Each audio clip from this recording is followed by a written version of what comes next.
పండ్లలో రారాజు మామిడి ప్రస్తుతం ఆ సీజన్ వచ్చేసింది. మార్కెట్లోకి వెళ్తే బంగినపల్లి రసాలు రకాలు మనల్ని ఊరిస్తూ పలకరిస్తుంటాయి. కానీ ఇప్పుడు మనం చూడబోయే మామిడి ధర వింటే ఆశ్చర్యపోవాల్సిందే.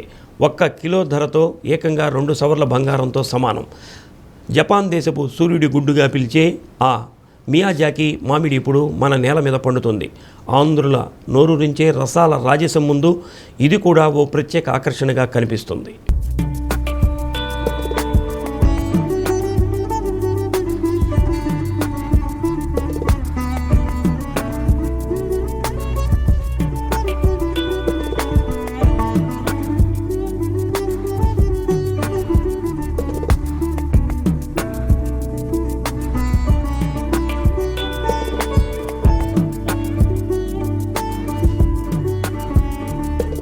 మామిడి అంటేనే పండ్లలో రారాజు. మరి ఆ రాజులకే మహారాజు మియాజాకి. ఒకప్పుడు జపాన్కే పరిమితమైన ఈ తాయోనో తమగో సూర్యుని గుడ్డు ఇప్పుడు ప్రకాశం జిల్లాలోనూ పడుతోంది. కాయ ముందు ముదురు ఆకుపచ్చ నుంచి పర్పుల్ కలర్కి మారుతుంది. సూర్యరశ్మి తగిలే కొద్దీ ముదురు ఎరుపు రంగులో మెరిసిపోయే ఈ పండు కేవలం రంగులోనే కాదు, రుచిలోనూ అద్భుతమే. ఇందులో పీచు అస్సలు ఉండదు. జెల్లీ లాంటి గుజ్జుతో 15% పైగా చక్కెర స్థాయితో ఇది అమృతం లాంటి తీపిని పంచుతుంది. ఈ మామిడి పండును కొనాలంటే జేబు నిండా డబ్బులు ఉంటే సరిపోదు, గుండె నిండా ధైర్యం కూడా ఉండాలి. అంతర్జాతీయ మార్కెట్లో దీని ధర అక్షరాల కిలో 2,70,000 రూపాయలు. జపాన్లో వీటిని అత్యంత ప్రతిష్టాత్మకంగా భావించి వేలం వేస్తారు. మియాజాకి మామిడి పండ్లలో ఉండే యాంటీ ఆక్సిడెంట్లు బీటా కెరోటిన్ ఆరోగ్యానికి కొండంత అండగా నిలుస్తాయని నిపుణులు చెబుతున్నారు. ఈ విదేశీ రాజభోగం మన తెలుగు నేలకు సాధ్యమేనా అంటే అవును అంటున్నారు మన సాగుదారులు. ఒంగోలులోని తన ప్రకృతి వ్యవసాయ క్షేత్రంలో విశ్రాంత బ్యాంకు ఉద్యోగి కోటేశ్వరరావు మియాజాకి వేసి మంచి దిగుబడిని సాధిస్తున్నారు. ఈ సీజన్లో ఇప్పటి వరకు 100కి పైగా మామిడి పండ్లు చెట్లకు కాసి ఉన్నాయి. మియాజాకి గురించి నేను యూట్యూబ్లో చూసి తెలుసుకున్నాను. ఇది జపాన్లో పుట్టింది. ఆ తర్వాత చాలా దేశాల్లో కృత్రిమంగా దీన్ని పండిస్తున్నారు. చాలా ప్రాంతాల్లో తిరిగి హైదరాబాదు సమీపం నుండి ఈ మొక్కను తెప్పించడం జరిగిందని తెలిపారు. గత సంవత్సరం కొద్దిగా కాపు వచ్చినప్పటికీ ఈ ఏడాది మంచి కాపు వచ్చిందని అన్నారు. ఈ పండు రుచి కూడా అన్ని మామిడి పండ్లలా కాకుండా భిన్నంగా ఉంటుందని అన్నారు. యాక్చువల్గా ఇది అమెరికాలో వెరైటీ. ఇది కూడా అమెరికాలో దీన్ని టమ్మీ హార్ట్స్కి అంటారన్నమాట. జపాన్లో దీన్ని మియాజాకి అంటారన్నమాట.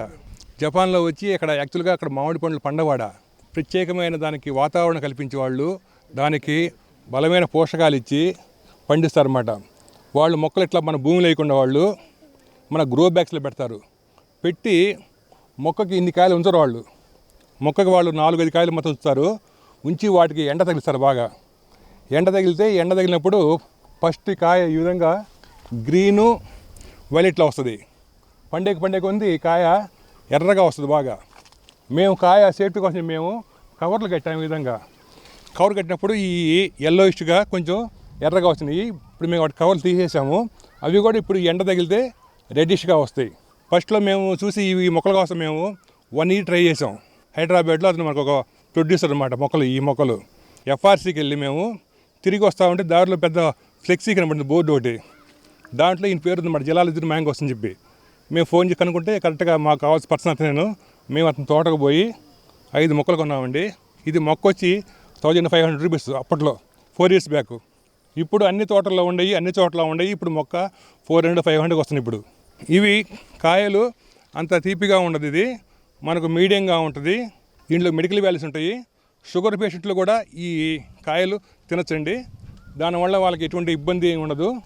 ఇవి జపాన్లో ఆ విధంగా వాళ్ళు ఒక కృత్రిమ వాతావరణం పెంచడం వలన వాళ్ళకి కాస్ట్ పెరిగిపోయి ఈ కాయలు ఎవరు తీసుకోవడం కోసం గన్మ్యాన్లు పెట్టి వాళ్ళు కుక్కలను కాపలా పెట్టి పెంచుతారు.